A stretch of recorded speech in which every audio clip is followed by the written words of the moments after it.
All right. Bill's not ready. Bill's not ready? Oh, no. I'm ready. Okay. Well, hey, listeners, welcome to Mitch and Mike, and if you haven't guessed it, we have a guest named Bill today.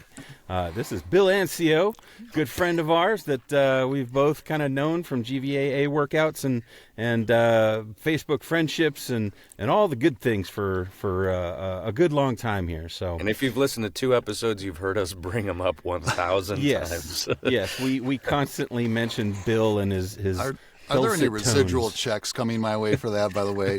Every No, mention you is got to like pay us for the exposure, name, man. image, likeness, all of that. Yeah. Well, hey, Bill, I think today, because we love your voice so much, we're just going to pick a random Wikipedia page and just have you read it. Oh, okay. So we can all enjoy, listening. Let's do it. Let's do it. Okay. Please read it cold, yeah. Yeah. How about Please cave make spiders? it something not too technical, though, please, okay? No, the more technical jargon, the better, because then you have to fumble over it, and we realize you're human and not, not some AI-made perfect voice. I think you're going to realize I'm human after our conversation here. No, we know you are, and we love you as a human, Bill. Well, thank you. Love you guys, too. Aw. But can we say my last name correctly? Do you mind if I pronounce it? Please do. There it is. Anciaux. Anciaux. Yeah, you know what? All my life. So don't worry about it, Mike. I mean, it's something I've always had to explain. I've been called all kinds of things. The best one is Bill Anxious, which my students used to say was some of my best nicknames. I can see that kind of being thrown around, yeah. Yeah, well, for sure. I like to say, I mean, you have, like me, you have a telemarketer name, where back in the day when telemarketers used to call you on the home phone, on the landline, and they would say, "Hi, can I speak to Mr. Michael Paletta?" No, you can't. If you cannot pronounce my name, you cannot speak to me. Yeah. So, if they call you Anciaux, you go, "No, you can't, because that's not my name." We're from the Midwest. What do you want, bud? Yeah. And I'm not that big a stickler about it, Mike. I just thought, why not say something? Yeah. And in French, I asked a professor once, a French professor in college, what does that last name mean? And I thought, it's going to be something really cool, like, noble one or great warrior. And he looked at it and he said, Anciaux, old bones. Nice. Which is more true now than ever. Well, yeah.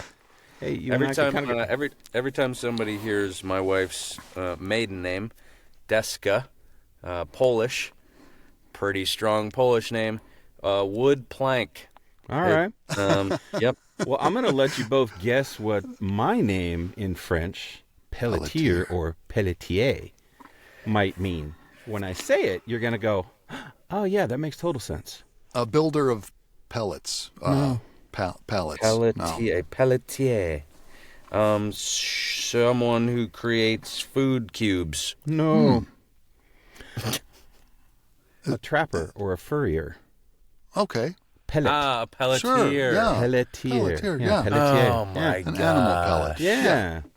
I found that out. I'm like, same thing. I'm like, why have I not figured this out about my own name for And why 30? are we on episode 38 and we find this out, Mike? What the heck? Because it hasn't come up in a normal conversation. That's true. We talk about weird things. Yeah, speaking of Anciaux, man, oh man, have I wanted you to show up, Bill. Man, oh man, have I not asked you until recently. But it does feel like the perfect time. Yeah.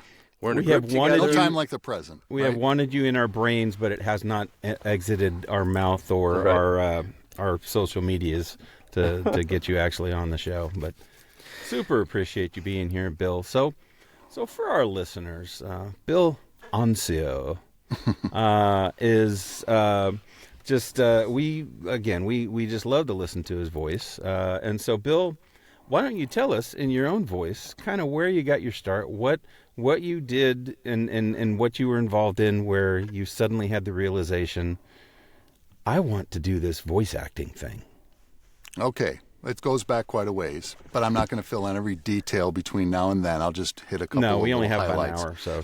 Right. Ones, yeah. So I bought this thing on eBay a few years ago because I couldn't believe I found it. But do you know what this is? Can you tell? That is a tape For our recorder. viewers at home? Yeah, it looks like a tape recorder. It's a dictation machine. Yeah. And it's the same model as the one I first recorded my voice on back when I was about 10 years old. It's not the same one. It's not the same one, but it's the same model. My dad had left it lying on the table, and He had his dictated memos on there, and I had just watched a documentary on television about FDR, and I was so like entranced by the narration in it that I found my dad's dictation machine lying there, and I thought, I'm going to see if I can do that. So I pressed record, and I started imitating that narrator, and I played it back, and just like everyone, right? First time you ever hear your recorded voice, you think, that's me? Yeah. And I couldn't believe it. And I just kept on rewinding and hitting record. And a little later on, when my dad was storming through the house wondering who had erased over his dictated memos, the magic was kind of over. But that was the start. And going on from there, I mean, I just found that early on in life, I was just kind of a ham. I loved to perform. I loved to make people laugh. I loved to be silly. So it started from there. And boy, if I were to jump ahead probably to the next point, it would be when I was in middle school. And I went to my first middle school dance.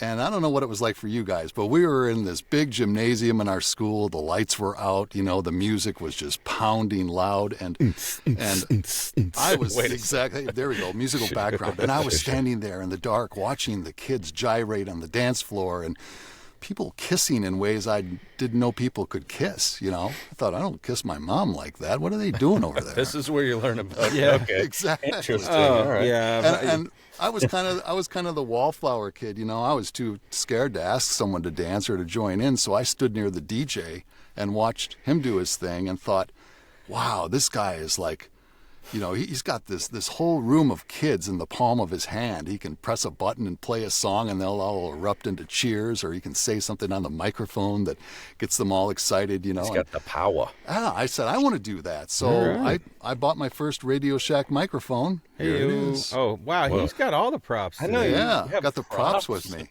You That's bet. sweet. And this cost $30 back in the day, and I bought That's a little lot of mixer. money back in the day for a Yeah, little I had to wash a middle lot of schooler. cars to get it. So And I pause got this to for a know I second. got to know that. I got to know the equipment and the mixer, and started pretending in my basement with my dad's records and some of my own, and went on from there. Nice. Well, Mitch, I don't know about you, but listening to this bit of Bill's story, I so badly want to hear what little Bill sounded like. I know. And You have middle that school voice cracking Bill. That would be awesome. Right. just Those sounds- were awkward. yeah. We all have those awkward days, right? I bet you sounded like honey. I think it was 8th grade when I I sound like this. You're like, yeah, you're talking about FDR to the girls you want to date and stuff. Yeah, little 12-year-old Bill listening to the DJ and looking at a girl going, so let me tell you about FDR. Right. I don't know. Right. I don't think my voice dropped till I was like 16. I don't know. Oh wow. Yeah. It's kind of a traumatic time in a way, isn't it? Yeah. Oh, middle school was the It always- worst. It always squeaks in class when you raise your hand to answer a question, or you're called on and something funny happens and everyone starts giggling. And Yeah. Oof. Well, that's where you learn to be the class clown. Because True. you can either get totally embarrassed by stuff like that, or you can just roll with it and make fun of your own self, and then everybody's like, he's kind of funny. And then, it's Yeah, I got masking. that It's beat masking. out of me, Yeah. but it's okay. Oh, and then you go home and you curl up in the fetal position going, No one likes me. I'm going to act to my wall now. yeah. All right, so what comes next, Bill? Because you're, Well, I don't know what, I don't want to never ask anybody their age, but I think you're closer to my age than you are Mitch's. Yeah, for which sure. means you're a child of the 80s as well. And so, Yeah. So I went on to college, and I started off as a business major, but quickly discovered that I didn't want to do that. I didn't like accounting and some of those other classes, but I loved being on the campus radio station. Met some good friends there. Did a show for 4 years. Was the student manager, and just thought, this is what I want to do. As much as my dad tried to be practical and steer me in a more lucrative direction, those dads, man, jeez. Yeah, he's like, Trying to I'm kill worried your about dreams. I still remember him saying, you know what, son, you've got champagne taste and you're going to have Kool-Aid income. Whoa. So you maybe want to rethink this, But Wow. I did it anyhow. I worked in radio for a few years after college, and then realized that wasn't quite the right fit for me either. So I went back to school and I got a teaching license. and I was a middle school and high school teacher for 27 years. Ooh. And you're like, I get to be the cool one now. Yeah, you God got to bless sit there you, and sir, listen to 'cause me. Yeah. I've got several family Noogie members John. in education, and I know how tough it is, and I also know how rewarding it is, and I Yeah, know it's all those that we things. have far too few good teachers. So really appreciate you there. I loved it. For sure. I loved it, and was always trying to find ways to tap students' interests and passions and things, and not just do the traditional conventional stuff, but to do some fun things too. And we did things like improv games, and we created our own old time radio dramas with the sound effects and everything. This was back when we were using cassette recorders. One of them to record the show, the other to play back the sound effects. Which the kids dubbed off of some dual deck or CDs whatever, I gave them or something. Recordings. Yeah. And then Cool Edit came around by a company called Centrillium Software, and we were able to snag that and get it on some computers and did some fancy nonlinear editing. That was the software that became Adobe Audition a few years later. So What it was fun. What subject did you teach? I was an English language arts teacher. Okay. With a speech, I had dual certification in speech and English. So I did teach Romeo and Juliet and things like that. But we also did a lot of public speaking and performance kinds of things too. So Very I was cool. able to teach a video production class for quite a few years in a high school, and that was a lot of fun. Basically a digital storytelling class. So all of those things were great, and it was a pretty full career. But as I got toward the 25-year mark, I was looking at other things, and I thought, this voiceover thing has been on the back burner for a long time, and I think I would regret it if I didn't actually give it a shot. And the time felt right, and we were able to make it work as a family, so I stepped away from teaching and stepped into this about 3 years ago. All right. Just to step back for a sec. People say, I was a teacher. Okay. And sometimes you go, ugh. Like, oh, you were a teacher? Like, can't imagine. Bill, I would have loved you as a teacher. I'm so happy to be in groups with you. You're a super nurturing person still. It all pans out and makes sense. Yeah, some people just have a Thank gift you. for it, and I can totally, knowing you and talking to you, I can totally see you as a teacher, and one that the kids are like, yeah, that Mr. Anciaux, he's cool. Well, Yeah. thank you. It definitely had its challenges. I spent just about every Thanksgiving weekend up at 3 a.m. grading papers until 6 or 7, and for a long time I was working through the weekends and working early morning hours just to keep up. But the part that's always the most fun, if you talk to any teacher, it's the time with the students. And just like this kind of work, the fun is the part where you're in the booth, right, in front of the microphone, performing, being crazy and stuff. But that's such a small piece to the whole thing, Unfortunately. Yeah. Yeah. That's how we found this sort of thing. Chatting, making groups, making another group. And it's almost like, Yeah. after a while, it's like, okay, I got to tone down on the groups. I need to like audition for stuff. I need to send a few emails. Yeah. But that connection is really important, though, guys. And you're really doing a great thing for the community by nurturing these connections with other people too, and help introducing them to each other. We're getting to know each other through you guys, because one of the biggest challenges for me, and I would guess it is for a lot of voice actors, is the isolation of it. Ugh. The sheer loneliness of it, especially since you're a person probably whose ego needs a little bit of encouragement from time to time, right? No, we don't have egos. Yeah. I need Sure you do, and you need that. And so, the most finicky garden of ego you could like. This thing well, you're needs- not going to get it from auditioning, right? That doesn't help your ego Well, at all. and with It beats the- it down. We've talked to people like Chris. God, I said, I almost Please said help Chris. me. Katie Lee and others, Tim Powers and others who have been in the business for many, many years. And they tell stories about, back in the day when you would actually go into a casting director's office, and you'd see some of the same people, and you actually saw them in person. Now, in this day and age, most of us are in a booth in our home, and so we don't have that personal touch. We don't have those personal in-person relationships where you can go and just have lunch with anybody. It's our next guest after you is a guy named Sean Scott, who I met at One Voice, and he lives literally right over the lake from me, like less than 10 miles from me. Wow. We did One Voice in August. We just got together for dinner like a week and a half ago. So, and we do things together. So, we play D&D together and other things. And so it's just one of those things that we're in this environment now where we're in our booth and we're in our home. And I've said it before, I could easily be a hermit.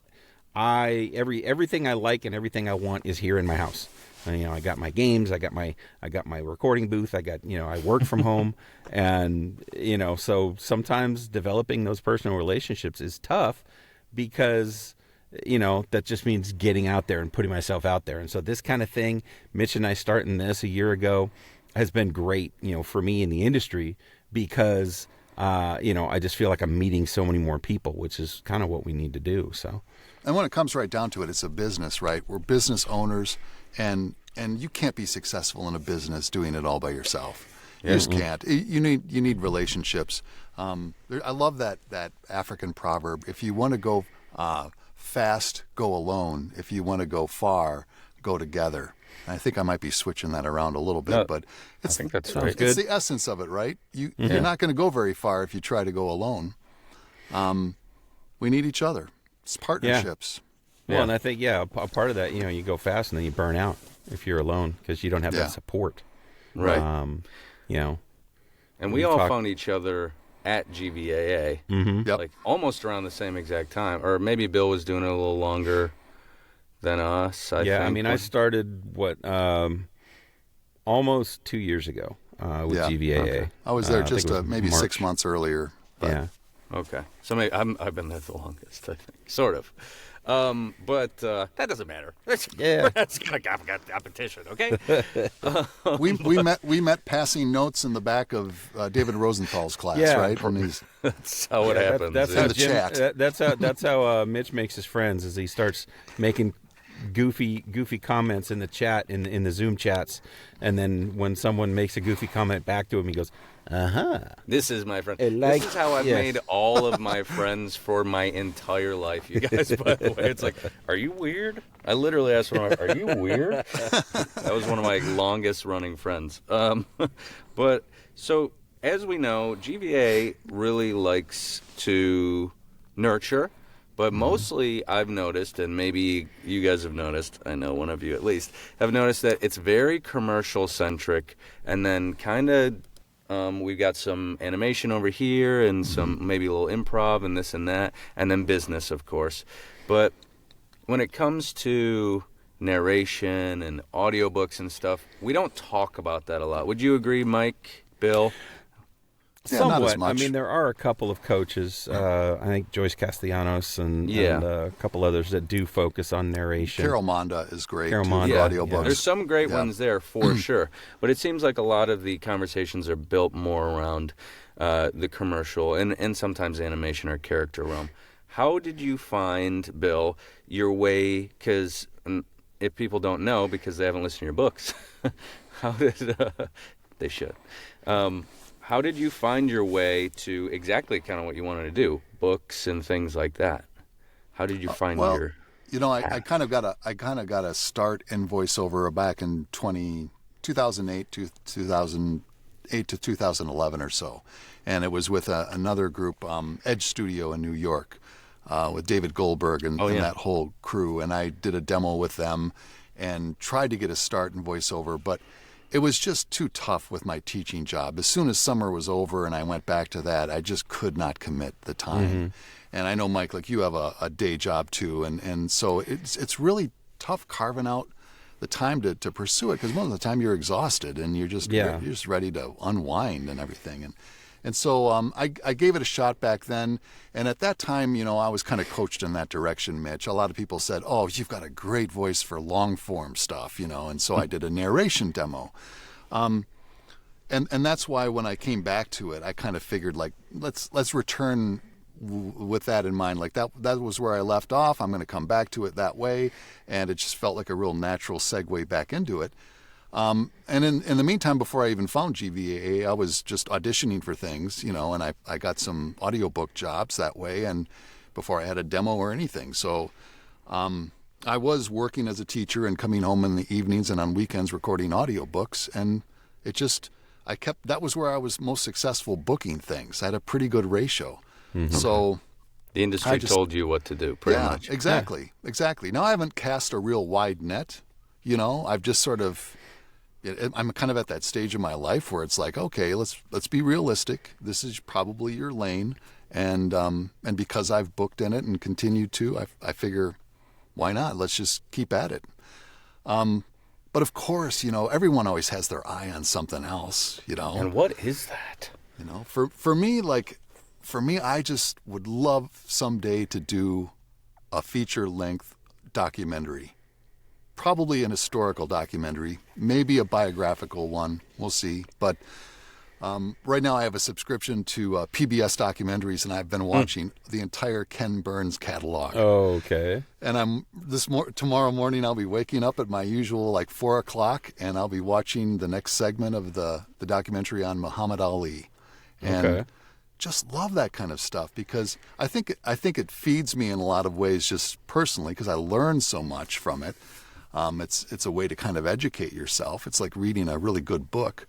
Right. But I love the visual component and the storytelling, how that all works together. And I would love to be a part of something like that. So I still, with the coach-led workouts, bring documentary scripts, and I've worked with Joyce a few times on those, and Sean's been great with coaching me up on some of that as well.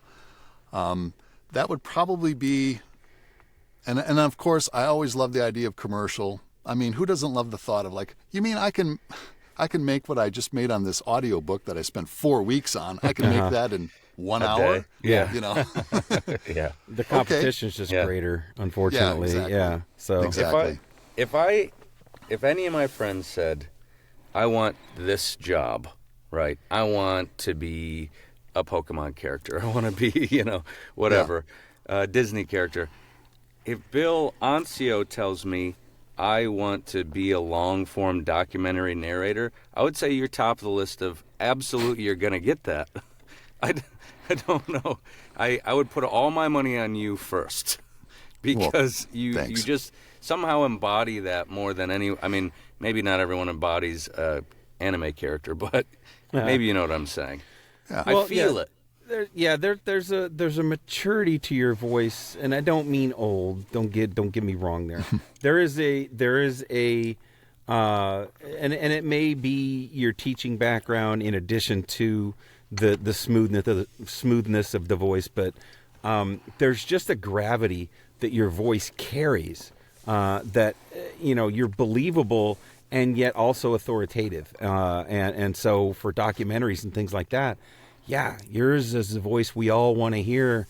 Tell us about, the beginning stages of NFL football, or the political drama of the 1930s, or whatever whatever it is that we want to see historically. I can totally, completely close my eyes and hear you narrate, whatever genre that is. Yeah, I'll watch a documentary and go, this could be Bill. Like Bill should be here. Where's Bill would do better at this. Why is Bill not here? Yeah. Why is Whereas this you got Barack Mitch and Obama? I, and we're just goofballs.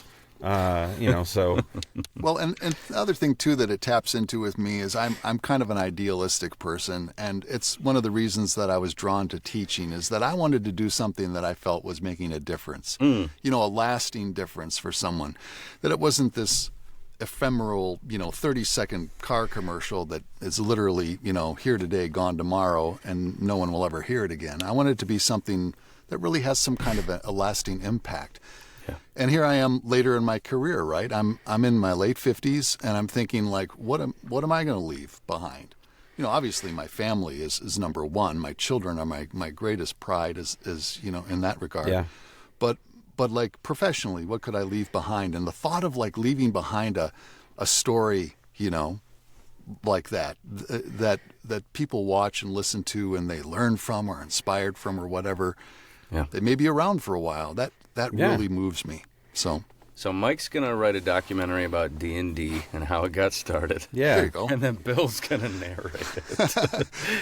Gary and the world will sat cheer. in his basement one day and rolled a die. Yeah. And the rest is history. To make it easy for yourself, just use ChatGPT. I was trying to come up with some documentary scripts for a workout once, and I just decided to try that. And so I gave it a couple of prompts, and I actually brought the scripts to the workout, and the coach was pretty impressed, like that they were written by ChatGPT. That's scary. And I decided I was going to try. I have a good friend who does his own podcast, which I help edit and produce. And his story is incredibly inspiring that don't have time to go into. But I met him back in my college radio days. What's the podcast?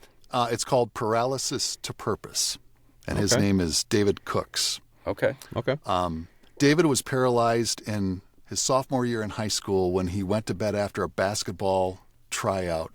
And he had kind of a tingling sensation in his body, and he woke up and he couldn't walk. Holy And it was smokes. because an aneurysm erupted on his spine over the night. Holy and crap. he's been paralyzed since. But his purpose hasn't been paralyzed, and he found ways to move in the direction of his purpose throughout his life. And he went on and got an MBA from Duke, and he was an assistant with Mike Krzyzewski for Duke basketball. And did all kinds of great stuff. And he was a coach for years. But he's written a really great book and everything. And I guess I don't even remember where I was going with this, quite honestly. What it was I was thinking how cool it would be to have a documentary about him. So I asked ChatGPT, write me a documentary script about David Cooks, and I put in his hometown, and it spit this thing out. It was amazing. And so I thought, okay, I got a bit of an ego here. Let me ask it to write one about Bill Anciaux. And I typed it in, and I just have to say my daughter said the sweetest thing about me in the documentary. Can you never remember forget what the fake version of her said to you? I need to know. Yeah. Oh, it's And something does your about daughter my dad. really actually say sweet things about you? Or She is that does. why you cherish it so much? Because she won't say these things to me, actually, so ChatGPT told me. Well, it definitely is that kind of thing. Yeah, it's self-indulgent for sure. But I think she might actually say it. But I just thought it was such a hoot, and I'm kind of thinking I might even try to work up some little samples and things, using that as a kind of an assistant to crafting some documentary scripts and stuff. But it's really fun to do that. So, Mike, if you want to do one on D&D, or if you want to do one on, Mitch, Hey, we could create a Mitch documentary too. There you go. I feel like everyone Mitch's deserves life. a little one. I mean, Except I'll narrate Mitch's life like a crazy clown, because we love him. Okay. Mitch Lashinsky got his start in Lansing, Michigan. No, I know you're Livonia, I know. But That's okay. Okay. Whoa. Now everyone's going to find my hometown. Yeah, seriously. You're gonna have to mentioned it move before. now, Mitch. All right. Text Nicole again. Gotta move again. there's a lot of great land down in Texas. That's true. Oh, man. I love it. But I love Michigan. I'm so sorry. Yeah. I'm sticking around. So we made it. I mean, we made it to where you want to be going, but there's got to be more, Bill. What's the dream?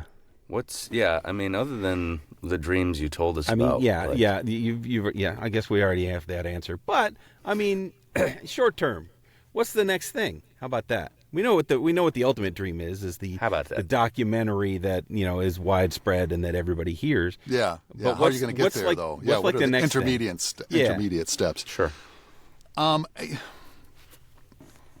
I wish I was that analytical. I wish I was that great at goal setting. I'm trying to read this book right now, Same. Plan Tomorrow Today, Brandon Miller suggested it. He's a successful guy who's I really look up to. And I'm trying to read this book right now, Hop on Pop, but I can't get past the first chapter. Just look at the pictures. It tells the whole story. They're fun. They're fun. Tells the Sorry, entire I don't know. story. That popped into my head. Sometimes I get intrusive thoughts, and I have to throw the joke in there. No, that's Continue fine. with your story. That's fine. But I think, you know, I've been making steps forward in some directions that I feel good about, and they aren't all directly tied into, you know, getting myself to a documentary someday. It's really more about just being faithful as a person to the people that matter to me, to the purpose that I think I'm called to my faith, and what that would, you know, entail as far as, you know, involvement in some of the things at our church and so on. I'm a member of a United Methodist church, and I don't know if you guys follow, you know, what's been going on with that church, but recently they released a new publication on the social principles, they call it, and it's sort of the church's position on all these different things related to society and civil rights, for example. And Can you name some to see if I've broken most of them? well, actually, that would Mitch be is a little bit of a sinner, challenge Bill. for me. But it's not as much about like rules, you know, right or wrong. It's just this church's position on these things. Yeah. And I thought it would be really cool to have a podcast that, you know, brought people in from the community I live in, and maybe some members from the church to talk about these, you know, and get their take on it.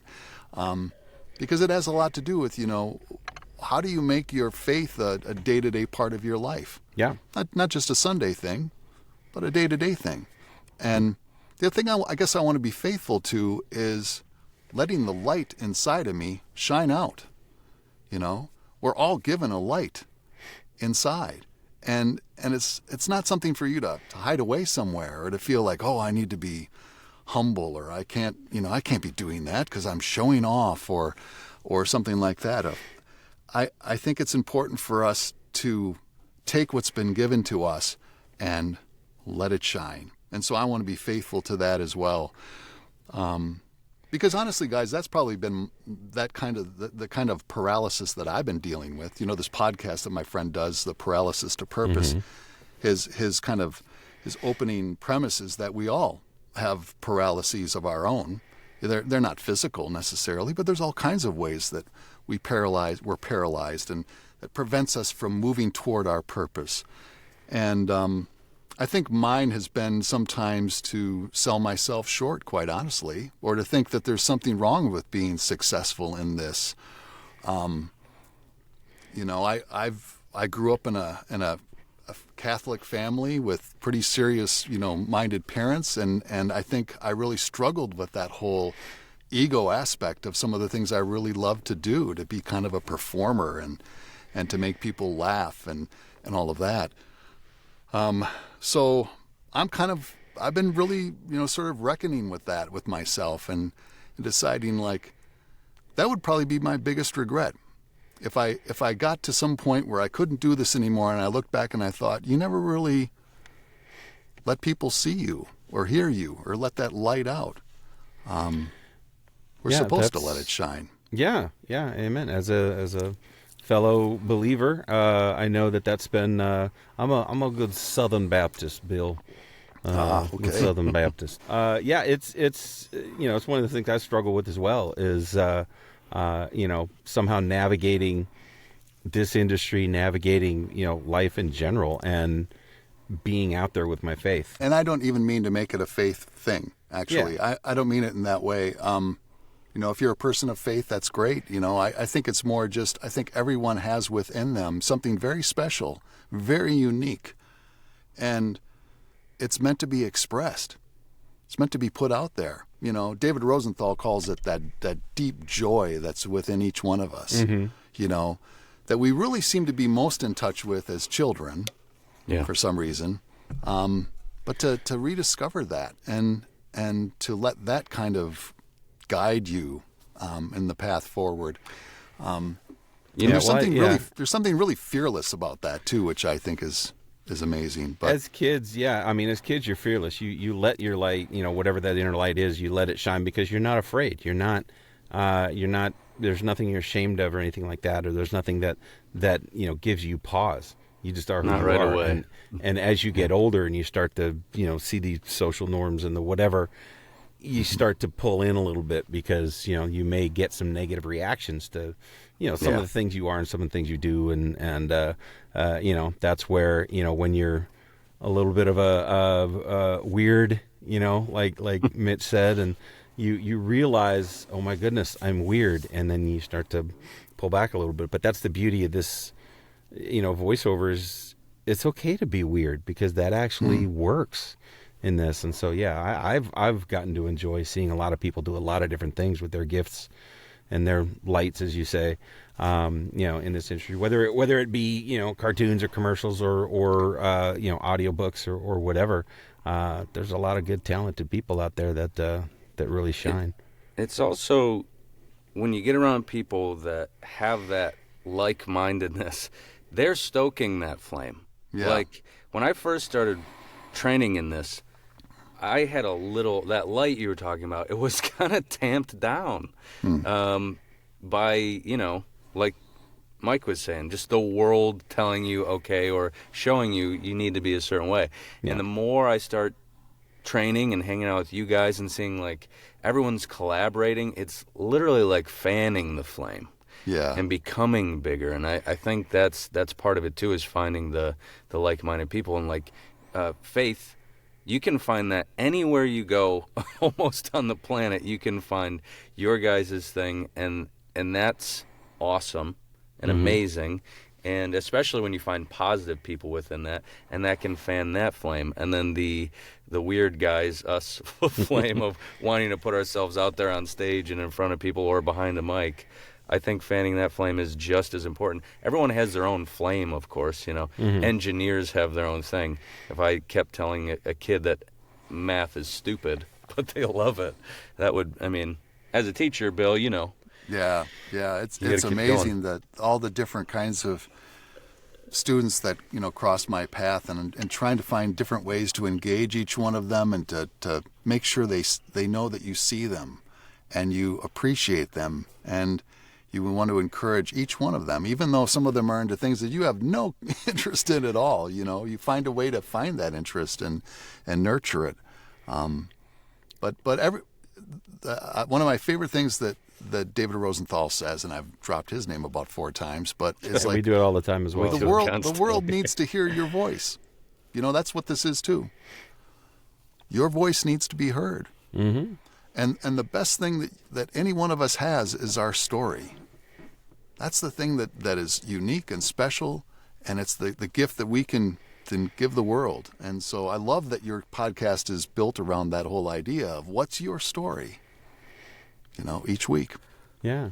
Well, it's funny the way we've, grown, where we started out just Mitch and I talking about different topics, and we knew we weren't experts at anything, so we didn't want to be that, here, let me tell you how to do voiceover type of podcast.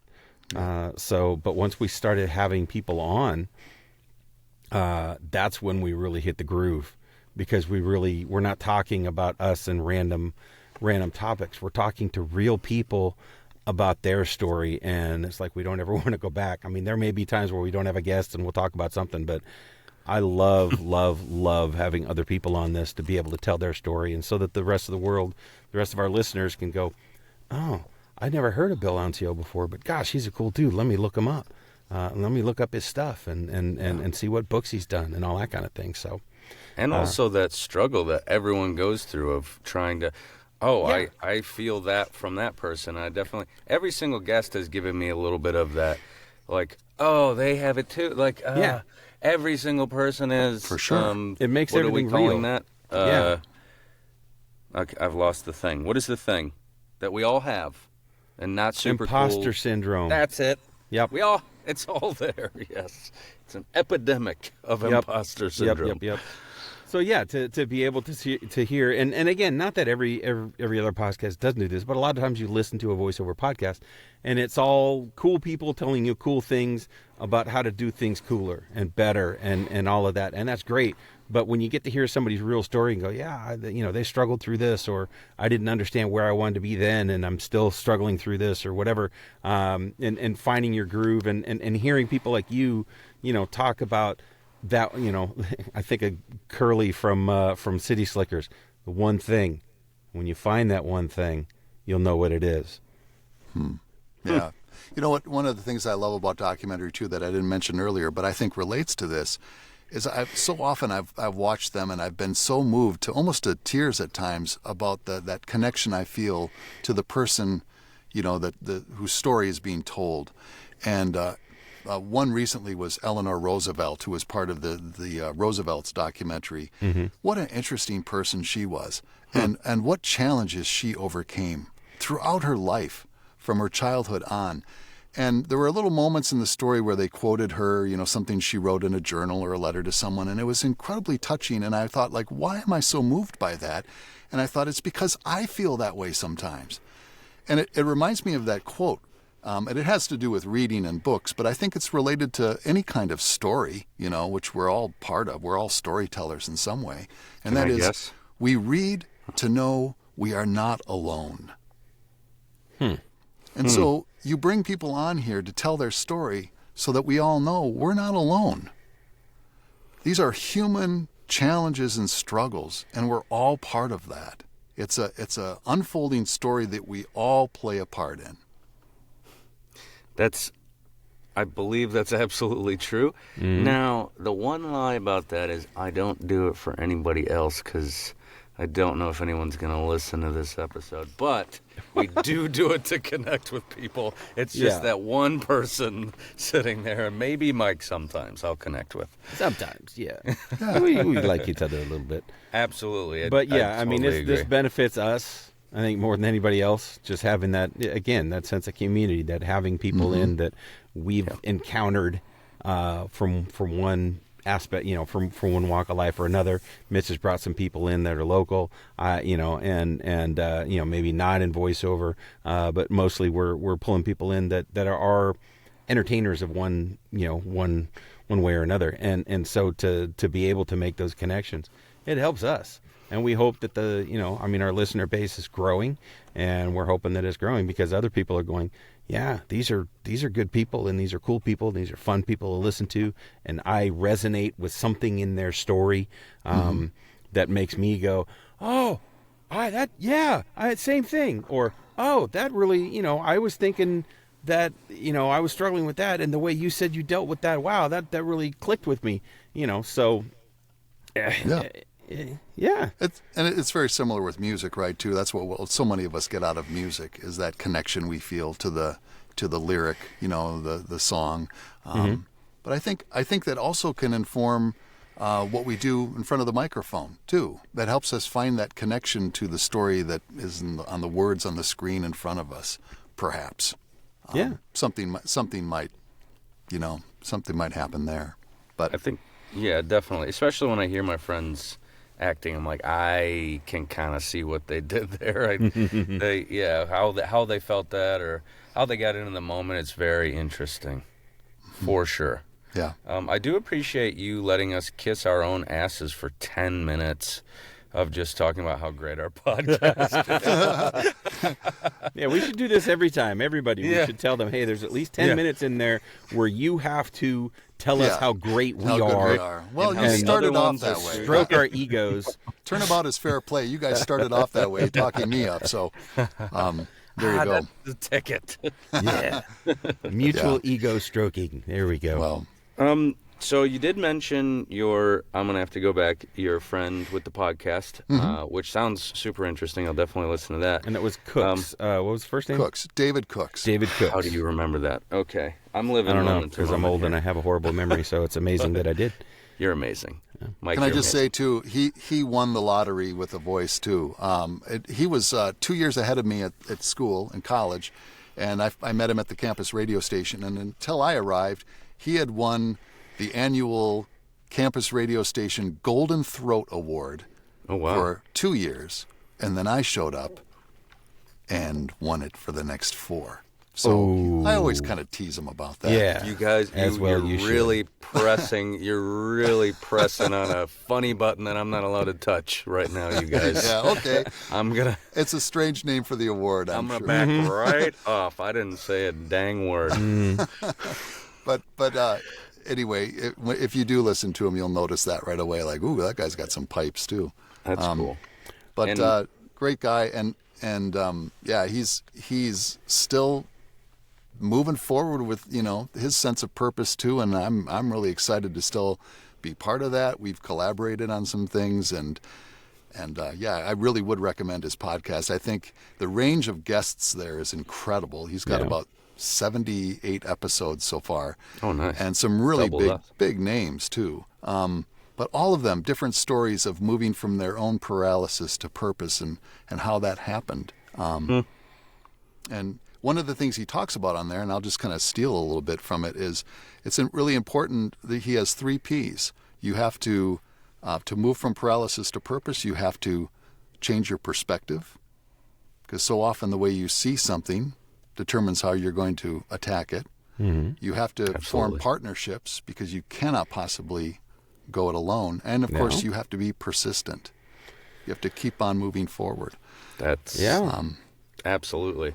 that needs to be driven tracks. home. That all tracks. Yeah, absolutely. Yeah. And that's a through line on this show for sure. Yeah. And that's kind of the structure of all of his interviews. But anyway. All right. We're going to steal that. Do you have anyone else you need to tell us about that we need to be... Yeah, I mean, I mentioned a couple of names earlier. I think for sure Brandon Miller. He's out in the Pacific Northwest, I think, in Oregon. And he goes by the VO Craftsman, which is really a great brand for him. It's great. Well, the thing that I really love about Brandon is just he's such a good guy. I follow a lot of people, and did for a long time before I got out of teaching and into this. And so they're the celebrities, the people that I would just be goofy if I ever were to meet in person. and so I went to VO Atlanta a couple years ago, I think 2023, and I was too awkward or nervous to approach some of those big names, Really? top tier talent that are there, and they're just an arm's length away. At least that's how I made it. I felt like the kid back in the middle school gym for the dance.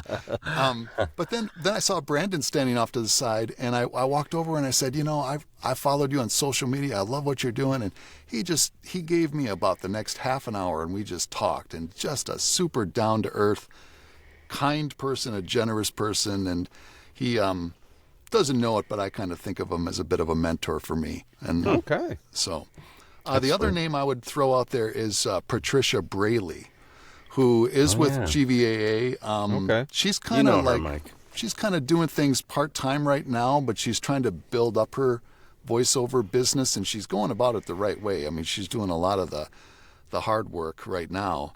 But I love her brand. It's Light from Within, which if you know her, if you get to meet her a little bit, you'll realize that is spot on. Absolutely. So she does some cool things with meditation on her website. Just a super positive, encouraging kind of person, inspirational kind of person. I can't recall if I've been in a workout with her. Yeah, she's very soft-spoken, very nice. Almost always has a salt lantern. Patricia's awesome, and I'm going to reach back out to her because of you, Bill. Yeah, she's so cool. She actually influenced me to buy something from a website video where she did this review of some jewelry from this Scandinavian creator who she has a line of jewelry. I bought my wife some earrings for Christmas based on Patricia's recommendations. There it is, folks. Well, there she does her job. She's a good pitch person. All right. Well, thanks, Bill. Yeah, that's perfect. Yeah. We'll definitely be looking them up. This is the point where Mike gets really uncomfortable, I think. And this is usually the point where you get itchy, but I'm going to get itchy for us today. Okay. I think it's time to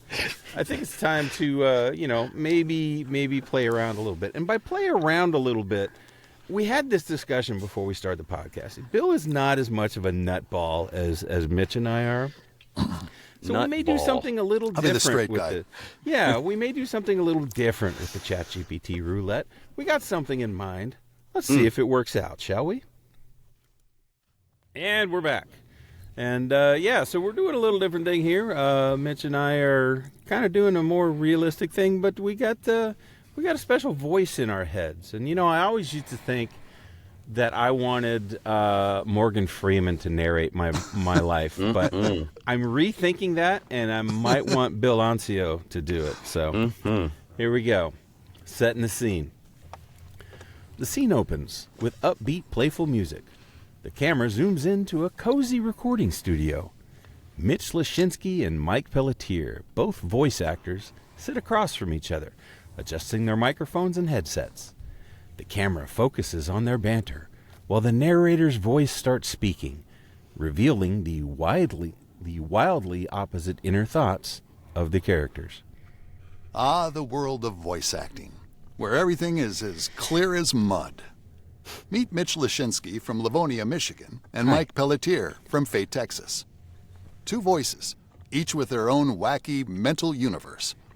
Let's take a sneak peek inside their heads, shall we? You know, Mike, people always think voice acting is like some sort of get-rich-quick scheme or something. You wake up one day, say a few words, and boom, you're famous. I could totally get rich doing this. If I had a nickel for every time someone thought I was famous, I'd be living in a mansion made of gold, or maybe just a decently priced apartment. Whatever. The point is, I'm totally pretending I know what I'm doing. All right? Like, the world was just waiting for my voice to come through their speakers. Like, finally, Mike from Texas is here to save the day. Save the day? No one's waiting for me.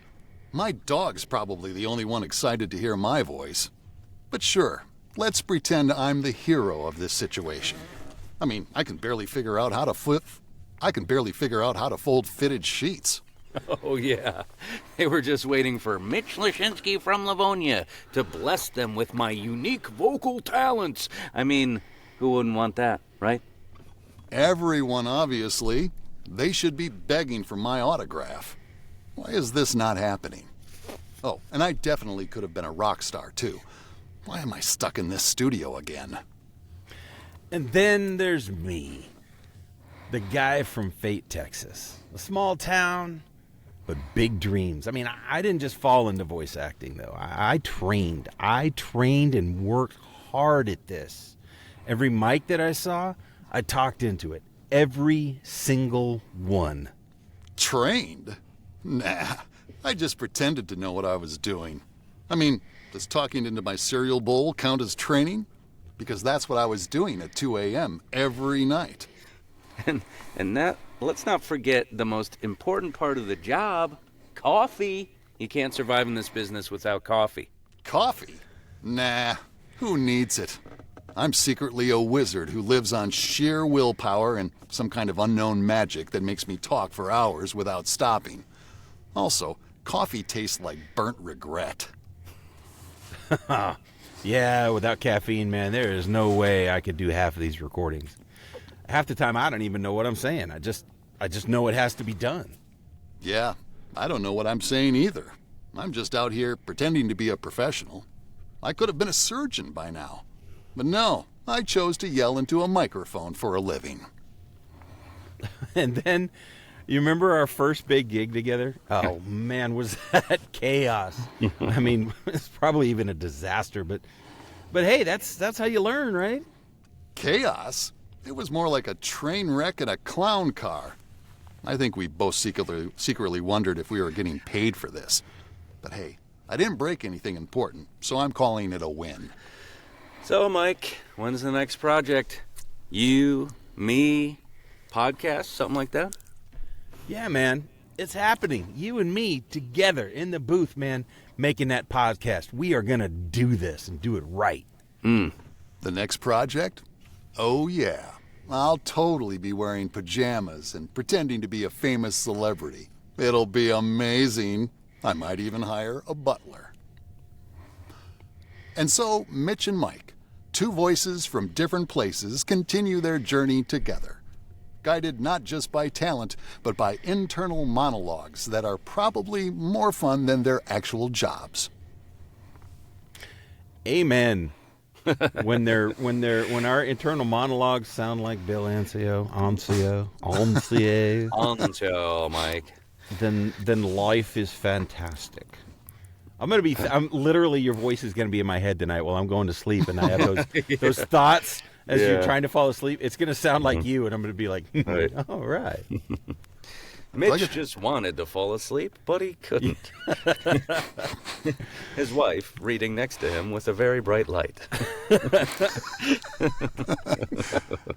All right, well, hey, Bill, I am Just so you know, glad we this is finally had you on. way past my bedtime. It was my Yikes. bedtime about an hour ago. So. Oh, wow. I'm sorry we're keeping you up, old timer. Oh, yeah, seriously. Some like coffee. It's been a lot of fun, though, guys. I appreciate you having me on. Yeah, super We appreciate you appreciate being you, Bill. on, and we will definitely talk to you again. All right, boys and girls. Once again, we'll see you next time. See you tomorrow, Bill. Bye.